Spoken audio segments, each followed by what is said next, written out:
10,000 قسما بالله بكره اذا ما صار بديوانيه مسلم 100,000 اللي ياكلون واحده. يا جماعه هذا يوم تاريخي 5/2 اما ننداس ولا ترفع عروسنا.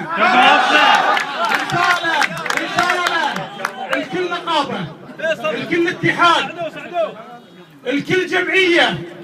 بكره اذا ما كان في موقف موعدنا معاكم في اول انتخابات لكم. احنا نظن فيكم خير ولا تخلون هالابطال.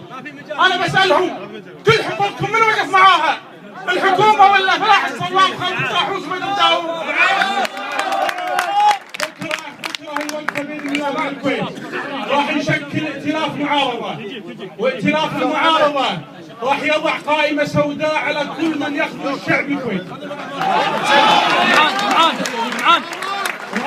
هذا يوم لنا ما هو علينا باذن الله. بعد صلاه المغرب في ديوانيه الرمز مسلم البراك.